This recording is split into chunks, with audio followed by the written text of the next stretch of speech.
Good morning. Mapagpalang umaga po muli sa ating lahat. I can see lovely faces, handsome and beautiful faces ng mga kapatid sa Panginoon. Mga nag-ubuhan bigla. Mga naubo, nasamid ba? So yun, isang masayang umaga po ito para sa atin sapagkat nagkasama-sama tayo muli. And sa mga nagdaang ilang araw, unti-unti nang bumubuhos ang ulan. So praise God, parang na-endure natin, no? Na-endure natin yung mainit na panahon na yon. So, ngayon naman, let us brace up daw sa La Nina. So, pero ang maganda po doon, we know na tapat palagi ang Panginoon, hindi niya tayo iniiwan at pinapabayaan. So, ngayong umaga pong ito na yung huling mensahe ng ating team na Extraordinary Women of God para sa month na ito, para sa buwan na ito. So, mapalad po tayo ngayong araw na ito, itong Sunday na ito, sapagkat ang mensahe ng Panginoon na maipapahayag sa atin ay magmumula sa isang napakagandang kwento ng isang extraordinary woman na si Ruth. So sa hindi po familiar sa aklat na ito po ay matatagpuan in the Old Testament, early part ng Old Testament, after ng Book of Judges, before the Book of 1 Samuel and 2 Samuel, story of Kings. Then 4 chapters lang po ito. Trinay ko po itong basahin as I prepare for the message many times. Couple of times, siguro mga 3 times ko itong binasa sa iba't ibang version. Nag-average lang po ng 15 minutes pag tuloy-tuloy na pagbabasa ng book na ito. So, purihin ang Panginoon dahil ngayon ay mararun through natin ang kwento dito sa book na ito. Let us pray.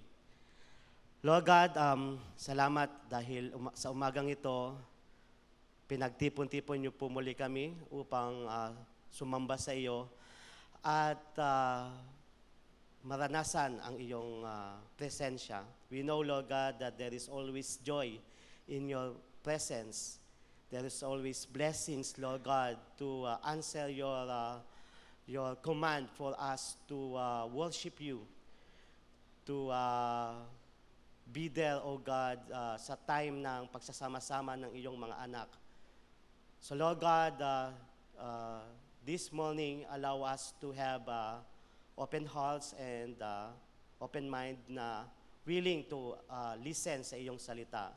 This is your word, O Lord God, so nawa ay i-guide niyo po at i-direct ang iyong mensahero to bring out yung inyong message para sa amin ngayong umagang ito.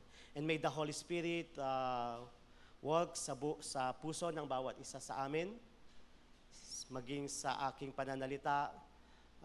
Kumilos po siya upang kami ay matuto sa umagang ito. Purihin ka, ito pong aming dalangin sa ngalan ng aming Panginoong Jesus. Amen. Sa ating pagsisimula, let's have a reflection. So ano po yung isang aral, life lessons, na iyong natutunan na kailanman ay hindi mo po makakalimutan? What lesson in life you have learned that you will never ever forget? Yung palagi kang napapaalalahanan sa na-experience mo na iyon. So karamihan po sa atin, kung hindi man lahat, ay may isa o higit pang aral sa buhay na kanyang natutunan sa kanyang paglaki, na tumatak sa kanyang puso at naging daan kung sino siya ngayon. Itong something na ito na natutunan natin ay malaki yung ambag sa ating pagkatao. May isang author po ng libro ang nakapagsabi na mas mabuti na raw kung ang isang tao ay matuto mula sa karanasan ng iba kaysa matutunan niya iyon mula sa consequence ng kanyang nagawa. Niniwala po kayo doon?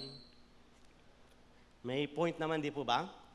Kasi like, for example, nung ako po ay about 7 or 8 years old, so bata pa, naisip ko po, isang araw, papasok ako sa school, maglakad ako na nakapikit ang aking mga mata. Upang masubukan ko kung makakaya ko na makalakad ng diretso. Kasi po, yung school po namin, about kalahati o 1 kilometro yung layo sa kabilang kalsada lang. So lalakad lang ako, punta sa kanto, tapos ikot ng konti, tapos yung school na namin. So, di ko alam kung bakit pumasa isip ko, pero sabi ko, pikit nga ako, tapos maglalakad ako. Tapos pakiramdaman ko, dire-diretso ang lakad ko. So, habang naglalakad po ako ng nakapikit, sa palagay ko naman, dire-diretso lang ang lakad ko kasi yung paa mo naman, ganun eh. Until, bigla na lang akong nahulog sa kanal na nasa gilid ng kalsada. So, na-late po ako sa klase that day dahil kinailangan ko munang umuwi para maglinis ng katawan at magpalit ng damit. Isang simpleng aral sa buhay, yung kwentong iyon, na posible ka palang mapahamak kung hindi mo tinitignan ang iyong nilalakaran sa iyong patutunguhan. Hindi po ba? At hindi na po natin kailangan pang subukan iyon para matutunan. Ano kaya mangyayari sa akin kapag nakapikit ako at nagdadrive? Mas matututo kayang manalangin ng aking asawa. So, alam natin po na kung ano yung ginawa ng kapwa natin at sinabi niya na iyon yung experience niya, matututo na lang tayo dapat sa karanasan ng iba. So, yan po ang layunin ng mensahe ngayong umagang ito. Mula po sa ekstraordinaryong kwento at karanasan ni Ruth na ating pinamagatang Through It All, makakakuha po tayo ng mga magagandang aral at prinsipyo na makatutulong sa ating pamumuhay bilang isang Kristiyano at maging sa patuloy na paglago ng ministeryo dito sa ating iglesia. As I study this book, although ito po ay 4 chapters lamang, napakayaman ng kwento nito.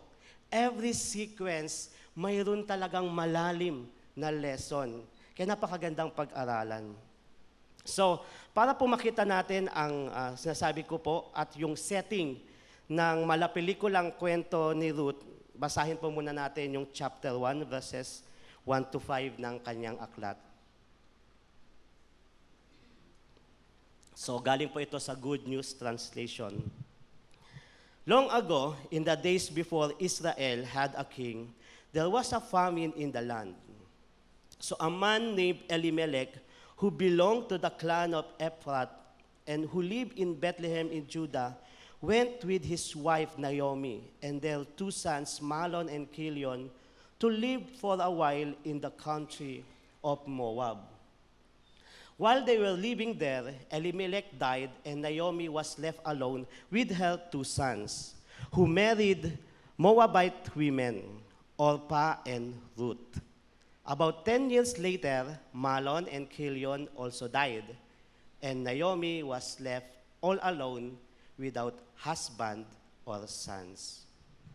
Ang purpose po ng passage na ito, nakita natin, this is an introduction sa kwento ni Ruth kasi pinakasimula itong sinabi ng author. Ang purpose po ng passage na ito ay para i-establish ang naging miserabling buhay ni Naomi. Paano niya naranasan na yon at paano nagsimula yung miserable life ni Naomi. She was left all alone by her husband and sons sa kanilang pagkamatay. All alone kasi in ancient times po, sa time nila na ito, yung legal and social status po ng babae ay hindi po favorable sa kanila. No? Kasi po, una, fully dependent ang babae sa kanyang either father, kung wala pa siyang asawa, o husband, kung may asawa na nga siya, para sa kanyang mga pangangailangan. Sabihin, sila ang magpo-provide ng needs niya, ng babae. Pangalawa, kung ang isang babae ay namatayan naman ng asawa, ang widow na iyon ay hindi maaaring magkaroon ng anumang property. Hindi siya pwedeng bibili ng ari-arian. Pangatlo, dahil walang anumang stable source of income ang isang widow at walang property na pwede niyang maibebenta, ang kanyang gagawin, kapag siya ay widow na, either babalik siya sa sambahayan ng kanyang father, ng ama niya, kung buhay pa iyon at kung tatanggapin siya, o kaya doon siya sa kanyang anak na lalaki, usually po sa mga panganay. So, yun yung sitwasyon ng isang babae in ancient times. That is why, when the author mentioned that Naomi was left all alone, without husband and sons, it was meant to convince the readers of this book to think na kahabag-habag ang kalalagayan ni Naomi. Talagang siya ay kahabag-habag dahil nga siya ay napabilang na sa poorest of the poor. Wala siyang pupuntahan, walang someone nakakalinga sa kanya at magtutusto sa pangangailangan niya. And at that time, wala ring, yung katulad natin ngayon, di ba yung mga professional jobs. Sa time na iyon, mga lalaki lang talaga yung may professional jobs. Dahil ang mga babae, they're meant talaga to take care yung tahanan nila. So, since Naomi was Orpah and Ruth's mother-in-law, na pangasawa ng mga anak niya, si Orpah and Ruth, ganun na rin ang naging kalalagayan ng dalawang babaeng manugang niya. So with that background, mga kapatid, doon na po tumakbo ang kwento ng buhay ni Ruth na makapagpapakita na siya ay isang extraordinaryong babae talaga. So, ngayon, siguro mas maganda i-summarize na natin para makita natin ang kabuuan ng kwento ni Ruth. So kung isa-summarize po natin ang kakaibang kwento ng buhay ni Ruth, ganito po natin pwedeng isa-summarize yun sa 5 sequence.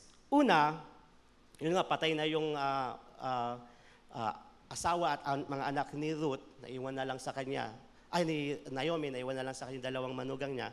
So dahil sa pagiging widow, nagdesisyon si Naomi na umuwi na sa bayan niya sa Israel. Now, mahigpit na nakiusap naman si Ruth na sumama sa kanya.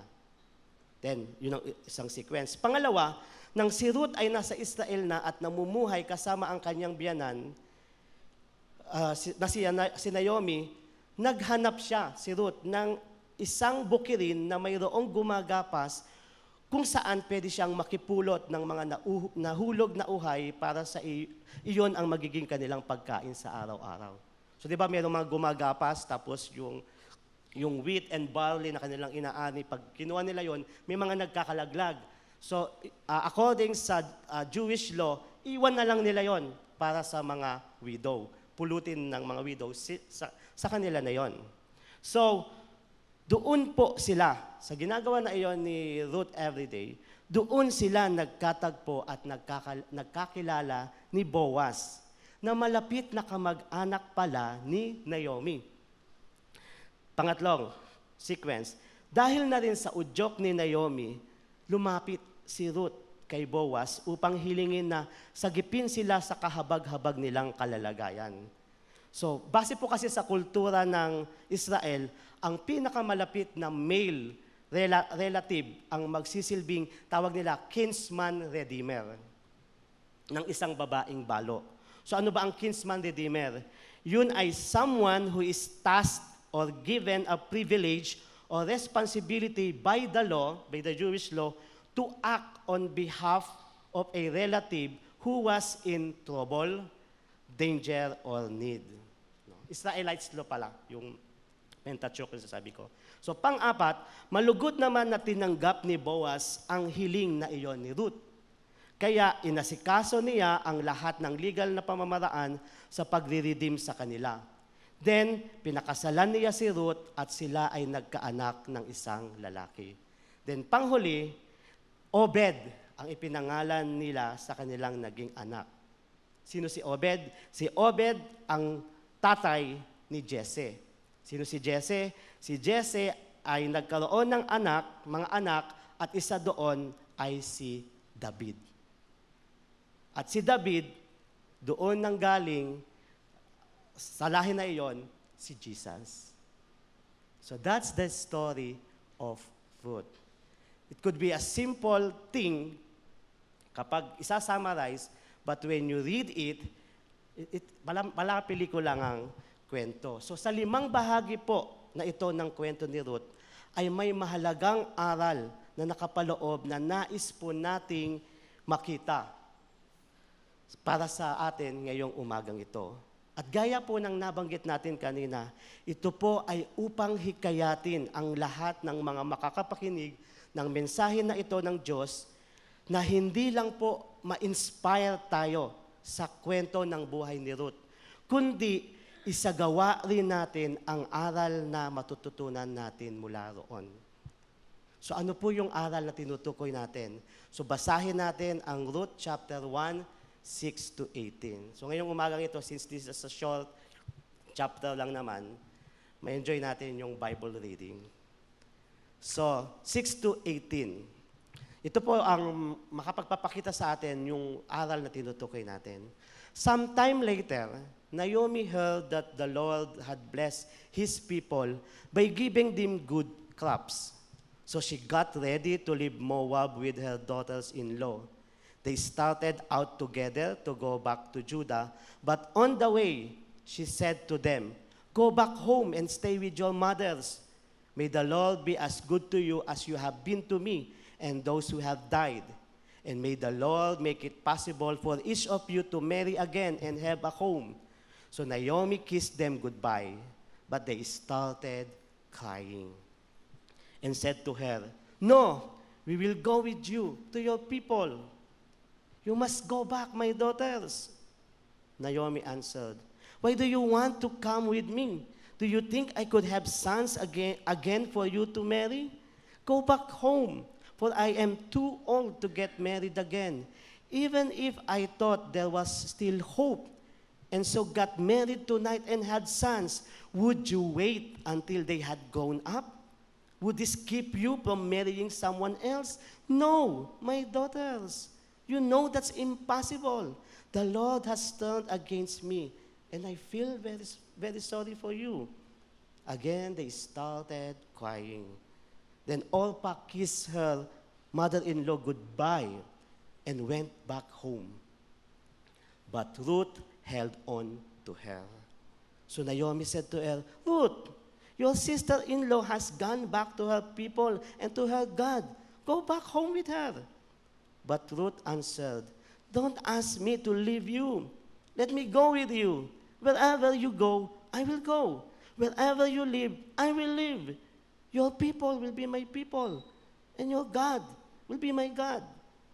Wherever you die, I will die, and that is where I will be buried. May the Lord's worst punishment come upon me if I let anything but death separate me from you."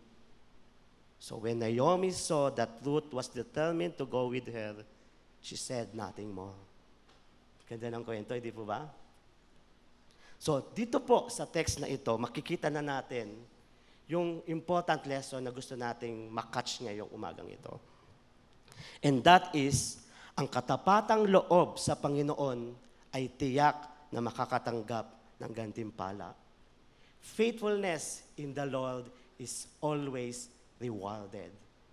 Naniniwala po ako na sa ating pamumuhay, kung lagi natin itong iniisip, paggising pa lang natin, in everything that we do, kung lagi natin iniisip, faithfulness in the Lord is always rewarded.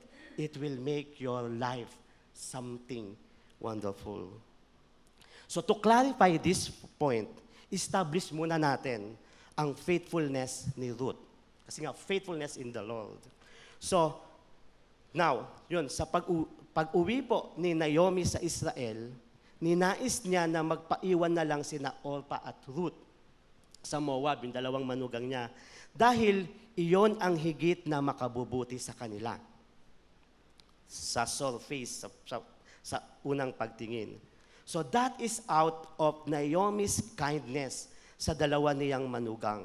So nakita nga natin, di ba? Sabi niya, "You must go back, my daughters." Kasi wala na akong anak na maibibigay sa inyo kasi ganoon yung kalakaran nila. Na kapag namatay, yung isang babae, pag namatay yung kanyang asawa, yung next na kapatid ang kukuha sa kanya, sasalo, para tuloy-tuloy yung provision, yung pagkalinga sa kanya, yung anak na, yung kapatid na, yung magte-take care doon sa nabalo. Naubusan na nga, wala na nga, namatay lahat ng dalawang anak ni Naomi. Kaya sabi niya, wala na, kung matanda na ako, kung ngayon pa ako mag-aasawa, at ngayon din ako magkakaanak, mahihintayin niyo ba sila para pakasalan kayo someday? Sabi niya, much better, uwi na lang kayo sa mga nanay ninyo. So sa pananalitang ito, na mabasa natin sa 11:13, nakumbinsi po ni Naomi si Orpah. Ganun pa man, kahit na si Orpah ay nakinig sa kanyang biyanan at pumayag na bumalik na lang sa Moab, nanatili namang buo ang loob ni Ruth na sumama sa kanyang mother-in-law. Sama ako sa iyo. Remember, ang sabi dito kanina ni Naomi, go back to your mothers. Ibig sabihin, may mother pa si Ruth at si Orpah. Meron pa silang family. But Ruth insisted, sama pa rin ako sa iyo.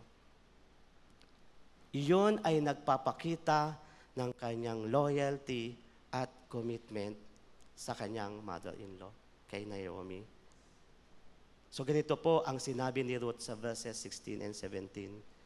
But Ruth answered, don't ask me to leave you. Let me go with you. Wherever you go, I will go. Wherever you live, I will live. Your people will be my people, and your God will be my God. Wherever you die, I will die, and that is where I will be buried. May the Lord's worst punishment come upon me if I let anything but death separate me from you. So alalahanin po natin na ito ay hindi simpleng desisyon lang. Hindi ito parang kapritsuhan lang at dramatic statement. Nangangahulugan ito ng pagpili sa isang pamumuhay na naghihikahos. Kumbaga sa kasabihan, isang kahig, isang tuka ang magiging pamumuhay ni Ruth kung mananatili siya sa piling ni Naomi. Ganun pa man, mas pinili pa rin ni Ruth na pumisan sa kanyang biyanan at mamuhay sa piling ng hindi niya mga kababayan. Hindi pa nga sure si Ruth dito kung he will be welcomed by Naomi's people. Sabi niya, your people will be my people.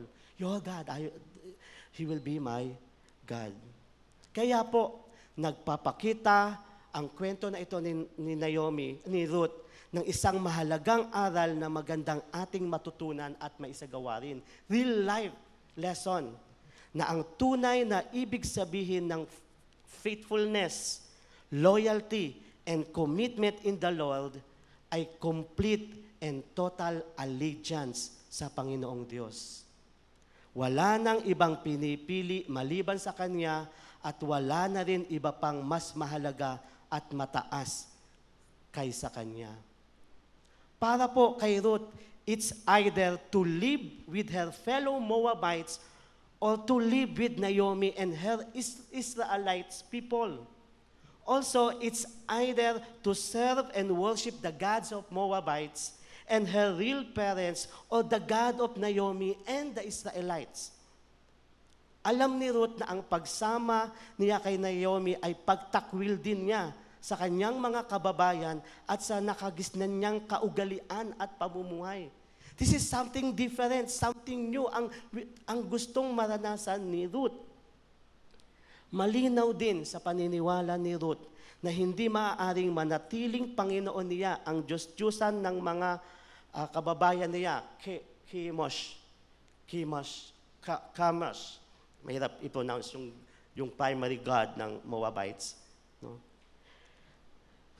Hindi pwede na sumamba at maglingkod si Ruth doon habang sumasamba din naman siya sa Diyos ni Naomi na si Yahweh. Kailangan at that very moment, isawalang bahala na niya ang paglilingkod sa mga dati niyang Diyos-Diyosan upang tunay na makasamba sa Diyos ng Israel na kanya nang pinili. Hindi pwede yung, okay, magbakasyon muna ako sa Moabite, and then sa Moab, then pagbalik ko sa Moab, I will worship Chemosh there. Hindi. When nagdesisyon siya at if ever man babalik siya doon, he is already, or she is already a worshiper of Yahweh, not yung mga Diyos-Diyosan doon. So, patunay po ito na ang faithfulness ni Ruth ay way beyond sa loyalty niya sa kanyang mother-in-law na si Naomi. Dahil this is about choosing to be faithful to Yahweh, the true God of Israel, over the gods of her fellow Moabites. Hindi po ba mga kapatid, ganoon na ganoon ang sinabi ng kanyang kaapu-apuhan na si Jesus sa Mateo 6:24? Ano po ang sabi doon? No one can serve two masters. Either you will hate the one and love the other, and you will be devoted to the one and despise the other. Base po sa salita ni Jesus, hindi totoo na hindi nawala ang pagmamahal ng isang tao sa Diyos kung may iba pa siyang pinili kaysa sa Panginoong Diyos na higit sa Kanya. Bagamat ito po, ang maririnig natin ay mabigat tanggapin, nawa ay maging malinaw sa lahat na at that moment na nagbigay tayo ng pagpapahalaga sa ibang bagay na higit kaysa sa Diyos, whether iyon ay family, loved ones, trabaho o hobbies, na ipakita natin sa time na iyon na hindi natin minahal ang Diyos. Sa time lang naman na iyon. And we needed to repent from that. Sa isang nagtatapat sa Diyos, mga kapatid, mahirap po para sa Kanya na isa walang bahala ang pangaral ni Jesus na makikita sa Mateo 10:37-39. Ano po ang sabi doon? Ang umiibig sa kanyang ama o ina ng higit sa akin ay hindi karapat-dapat sa akin. Ang umiibig sa kanyang anak ng higit sa akin ay hindi karapat-dapat sa akin. Ang hindi nagpapasan ng kanyang krus at hindi sumusunod sa akin ay hindi karapat-dapat sa akin. Ang nagsisikap magligtas ng kanyang buhay ay mawawalan nito, ngunit ang mawalan ng kanyang buhay alang-alang sa akin ay magkakamit nito.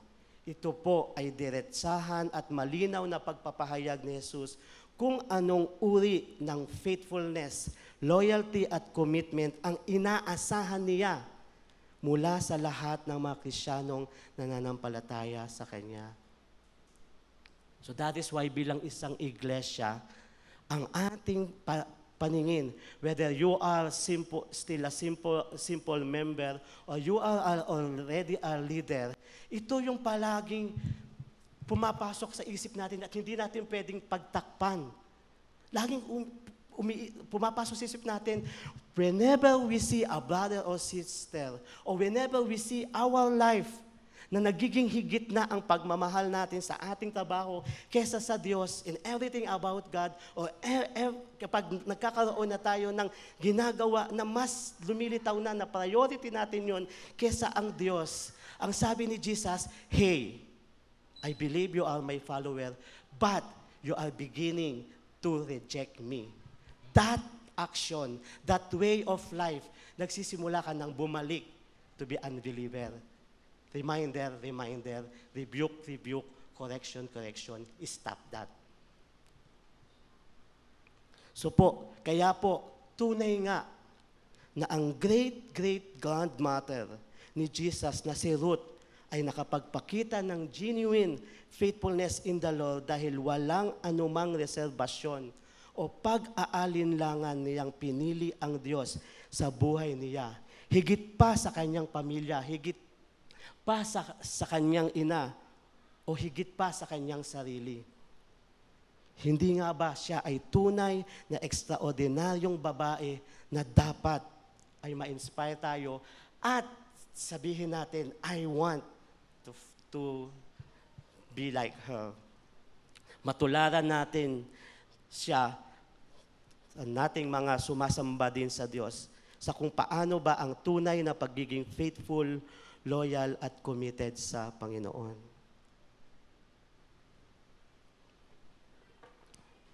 Now, establish na po natin yung faithfulness ni Ruth. tingnan naman natin kung ano ba ang gantimpalang natanggap ni Ruth dahil sa kanyang loyalty at commitment sa Panginoon. Let us remember, faithfulness in the Lord is always rewarded. Sabihin, mayroong reward po yung pagtalikod ni Ruth sa kanyang pamilya at sa kanyang Diyos-Diyosan to be with God of Naomi. So ito po, paano ba nagantimpalaan ang katapatang loob ni Ruth? So ang reward po na natanggap ni Ruth ay twofold. Ang isa ay in material aspect at ang sa kabila naman ay in spiritual aspect. So sa material aspect, ganito po ang isa nating makikita sa Ruth chapter 2 verses 1 to 12. Naomi had a relative named Boaz, a rich and influential man who belonged to the family of her husband Elimelech. One day, Ruth said to Naomi, "Let me go to the fields to gather the grain that the harvest workers leave. I am sure to find someone who will let me work with him." Naomi answered, "Okay, go ahead, daughter." So Ruth went out to the fields and walked behind the workers, picking up the heads of grain which they left. It so happened that she was in a field that belonged to Boaz. So yung someone, di ba, parang na-excite kapag napapanood o nababasa niya ito. Sometime later, Boaz himself arrived from the Bethlehem, the entrance of Boaz, and greeted the workers. "The Lord be with you," he said. "The Lord bless you," they answered. Boaz asked the man in charge, "Who is that young woman?" The man answered, "Oh, she is the foreigner who came back from Moab with Naomi.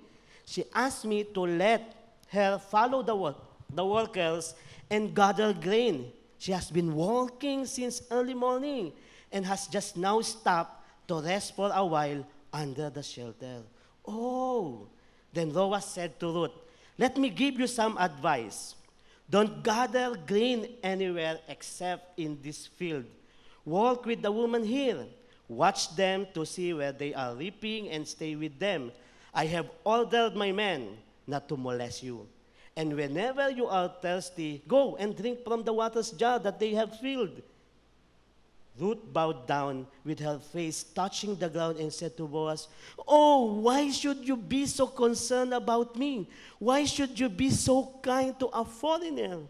Boaz answered, "I have heard about everything that you have done for your mother-in-law since your husband died. I know how you left your father and mother and your own country, and how you came to live among a people you had never known before. May the Lord reward you.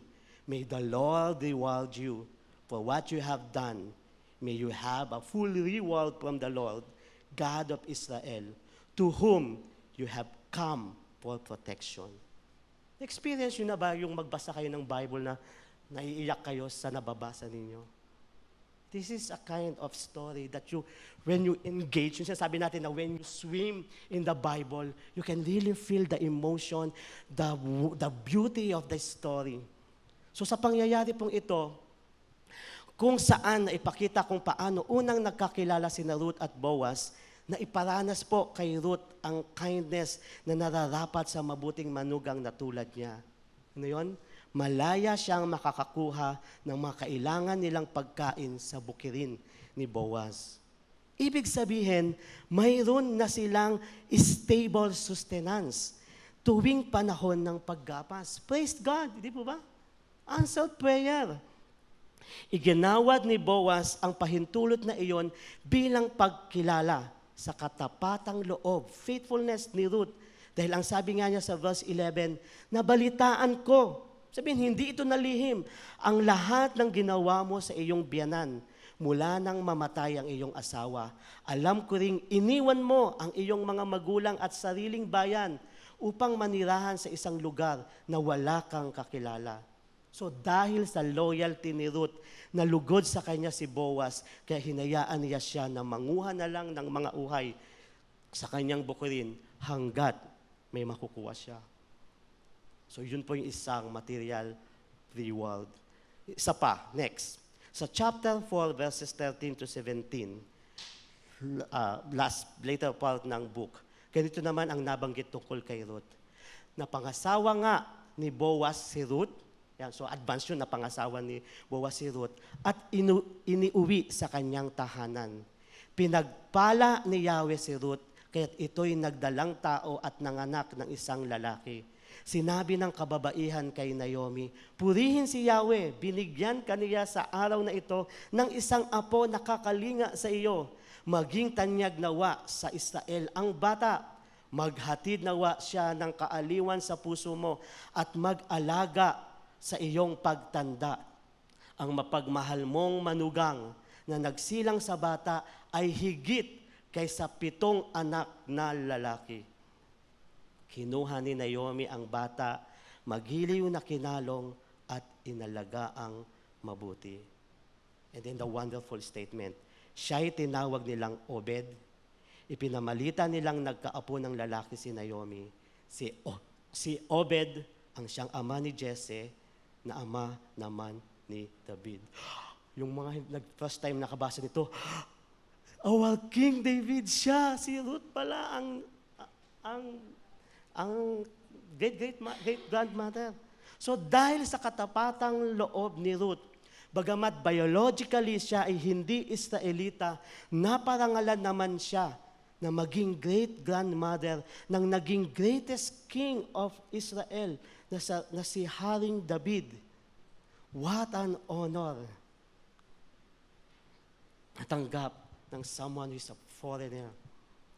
Brethren, mga kapatid, ilan na bang mga manggagawang Kristiyano ang nakita nating naparangalan sa kanilang trabaho dahil sa kanilang katapatan sa tungkulin? At ilan na bang mga Kristiyanong kabataan o mag-aaral ang nabigyan ng parangal o honor dahil sa matapat nilang pag-aaral? Ilan na rin bang mga Kristiyano ang nabalitaan nating nakapagbigay inspirasyon sa komunidad o sa isang grupo dahil sa kanilang matibay na commitment sa larangan na kanilang kinabibilangan? All around us, my dear brothers and sisters, you can see God's reward sa ating faithfulness. So hindi ba't marami na tayong nabalitaan na karangalang natanggap ng mga kapatid natin sa Panginoon bilang gantimpala dahil sa kanilang faithfulness, loyalty, at commitment in the Lord? Iyon po ay dahil tunay nga na ang faithfulness sa Panginoon ay palaging nagagantimpalaan.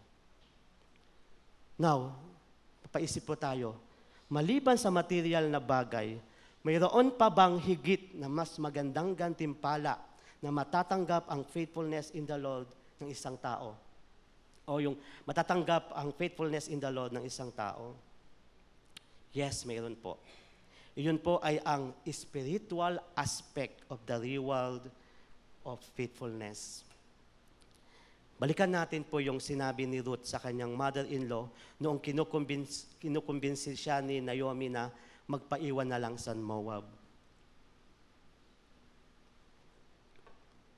Ito po ulit ang sabi niya. Masarap ulit-ulitin ito para somehow ma-memorize natin. Don't ask me to leave you. Let me go with you. Wherever you go, I will go. Wherever you live, I will live. Your people will be my people, and your God will be my God.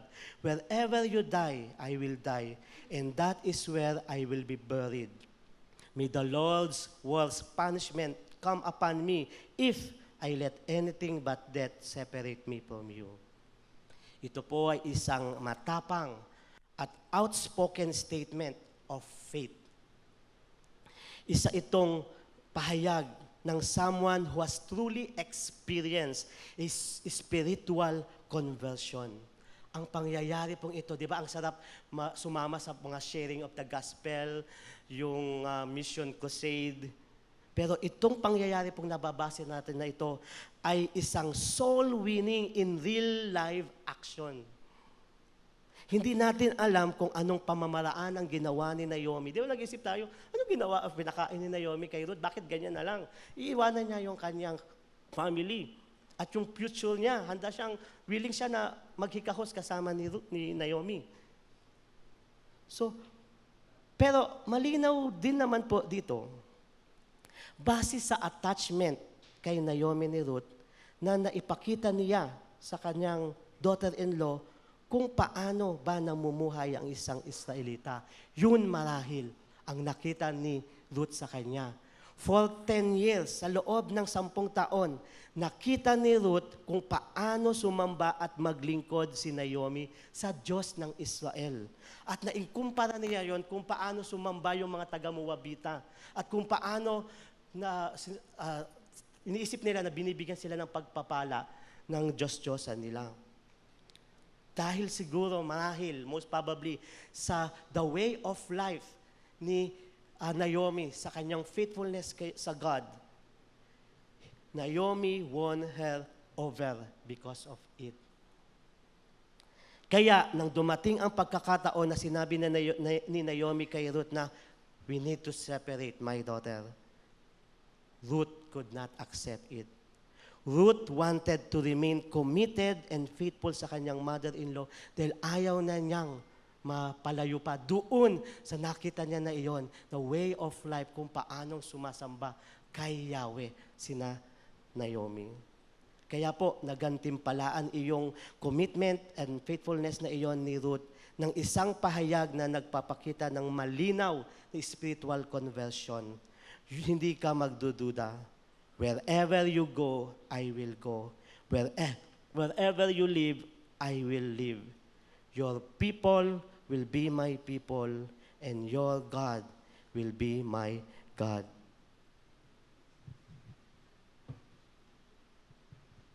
Kahit po na siya ay isang foreigner, na ipahayag pa rin ni Ruth ang pananampalataya ng isang tunay na Israelita. Kaya naipakita niya sa pahayag na ito na truly she had become one of God's people. Hindi po ba napakagandang spiritual reward iyon para kay Ruth? More than honor, more than those material abundance, the reward of making Yahweh, the God of the Bible, your only God. Wow. So sa panahon po natin ngayon, hindi lamang po ang ating iglesia, kundi ang lahat ng evangelical churches ay nagkakaisa sa isang misyon. Ano po yon? Make disciples. Iyon po ang labing response ng isang Kristiyano sa utos ng kanyang tagapagligtas at Panginoon na si Jesus. Ngunit, alalahanin po natin, bago tayo makapag-disciple, kailangan muna nating makapag-evangelize. Hindi po ba? The first step of disciple making is evangelization. At ang goal naman ng evangelization ay spiritual conversion ng taong ating ini-evangelize. Hindi lang sila punta sa simbahan. Strategy natin yon, invite them sa ating simbahan, makasama sila sa ating fellowship, but that's not a real test, a real assurance that they had already experienced spiritual conversion. So yun yung ating tinitignan na at pinagpe-pray sa Holy Spirit that this friend of mine that I am evangelizing, maranasan niya yung spiritual conversion. Kung ang isang tao po kasi ay ipapasok na kaagad sa discipleship process na hindi pa siya nakararanas ng isang tunay na spiritual conversion, magiging masalimuot lang po ang proseso na iyon at hindi magtatagumpay sapagkat hindi pa nakapagdedesisyon ang taong iyon kung siya nga ba ay talagang magtatapat, magiging loyal, devoted at committed sa Panginoong Jesus. Di ba? Tama naman? Kaya ang hirap-hirap, let us schedule discipleship day on this day. Napakahirap mag-schedule. Or let's have barbecue fellowship sa gabi. Wow, let's go. We are not saying that they are condemned already, but we are saying that's the status that we need to deal. Now, it should not be accepted that we are evangelizing a brother or a sister or a friend, and then So, nagjo-join na sila, we are already contented. We have to make sure that yung ina-evangelize natin, mayroong spiritual conversion. Now, ito pong sinasabi ko na ito, may concrete example po ito na makikita natin sa Acts chapter 8 verses 9 to 23. Are you still enjoying reading the Bible with me? Okay, let's open this sa Acts 8, 9 to 23. A man named Simon lived there. Ang background po nito is si Felipe ay nagpunta sa Samaria at nag-evangelize doon. Tapos eto na, maraming nakakilala doon at maraming tumanggap at naniwala doon sa pag-share ni Felipe sa Samaria. So ito na po yung 9, karugtong nun. A man named Simon lived there, who for some time had astounded the Samaritans with his magician si Simon. He claimed that he was someone great, and everyone in the city from all classes of society paid close attention to him. He is that power of God, known as the great power, they said. They paid this attention to him because for such a long time, he had astonished them with his magic. But when they believed Philip's message about the good news of the kingdom of God and about Jesus Christ, they were baptized, both men and women, yung mga taong na-amazed ni Simon. Simon himself also believed. Take note natin itong verse 13. Simon himself also believed, and after being baptized, nagpabaptize si Simon, he stayed close to Philip. And sunod-sunod siya, sama-sama siya kay Philip sa pag-share ni Philip ng gospel. And was astounded when he saw the great wonders and miracles that were being performed by Philip. The apostles in Jerusalem heard that the people of Samaria had received the word of God. So they sent Peter and John to them. When they arrived, they prayed for the believers that they might receive the Holy Spirit. But the Holy Spirit had not yet come down on any of them. They had only been baptized in the name of the Lord Jesus. Then Peter and John placed their hands on them, and they received the Holy Spirit.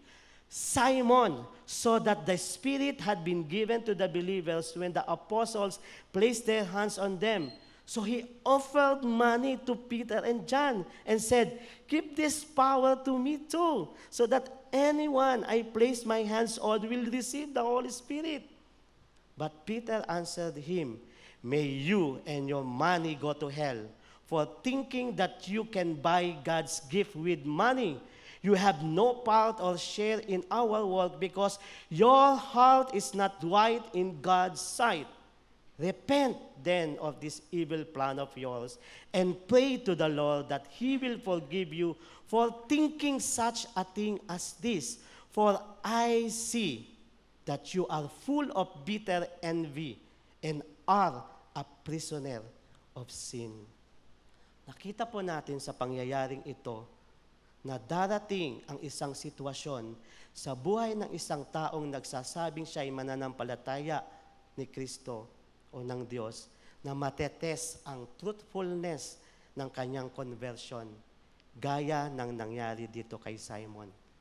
Lumitaw malaunan na kaya lamang pala naniwala at nagpabautismo si Simon na dating salamangkero, nagmamagic, dahil he was astounded when he saw the great wonders and miracles that were being performed. Mas maganda pa pala sa magic ko yan. Pwede kong matutunan niyon. Wow, that's better than tinatry kong practicein. I want to have that magic. At baka sisikat pa ako. Pero even though he was astounded, hindi pala siya nagkaroon ng tunay na spiritual conversion dahil ang kanyang allegiance at loyalty ay sa kanya pa rin kayamanan at sa kagustuhan niya na sumikat pa sa kanyang pagmamagic sa harap ng mga tao. Clearly, hindi niya na kayang panindigan ang parabang pagsasabi niya kay Felipe nang siya ay naniwala at nagpabautismo na your people will be my people.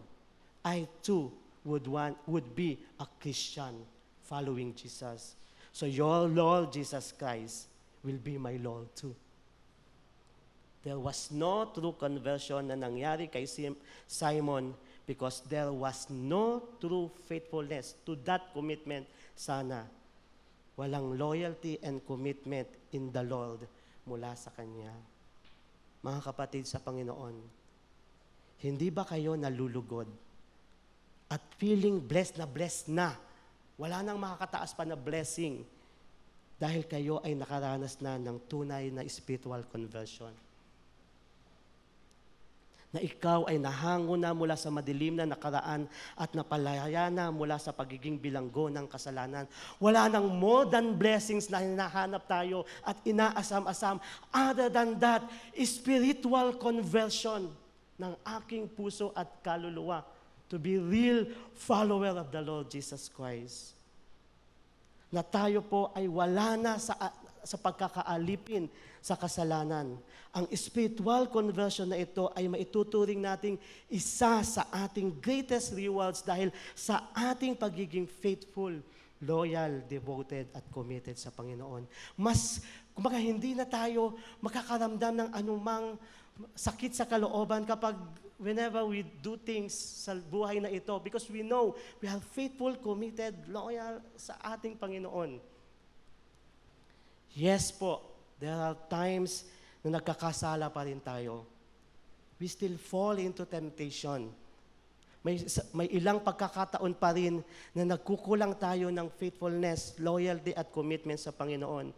At minsan nauuna pa natin ang ating sarili o ang ating pamilya. It happens. Ngunit ganun pa man, we realize our mistakes. We humbly accept our shortcomings and we repent. Then, we go back with confidence to our true commitment. Hindi ako tumalikod, na fall down lang. Balik ako with confidence, no more guilt sa aking true commitment. That we will be faithful to no one and nothing else but the Lord Jesus Christ until the end and through it all. Let us remember this last statement that I want to deliver. A true converted believer of God would say this, just as how Ruth had said it. Sa Diyos lamang ako at wala nang mas hihigit pa sa Kanya. Can you tell that sa inyong puso? Sa Diyos lamang ako at wala nang mas hihigit pa sa Kanya. So yun po mga kapatid sa Panginoon, ang isang napakahalagang aral sa buhay ng isang extraordinaryong babae na si Ruth. To wrap this up, sa lahat po ng napagdaanan ni Ruth sa kanyang buhay, kasama ang kanyang mother-in-law na si Naomi, through it all, nandoon ang pagkilos ng Panginoong Diyos sa buhay nilang mag-ina. Nakita po natin yung sa istorya ni Ruth. Ang Diyos ang siyang unang nagpapakita ng katapatang loob sa lahat ng mga nagtitiwala sa Kanya at nagkukumit ng buhay. Kailanman ay hindi niya tayo pinabayaan o iniwanan man, bagkus ay nagbigay pa nga siya ng isang aral gaya nito sa buhay ni Ruth, na faithfulness in the Lord, rest assured, is always rewarded. Patuloy nating ialay sa Panginoon ang hindi nagbabago nating faithfulness, loyalty, devotion, and commitment sa Kanya. Purihin ang Panginoon. God bless us all.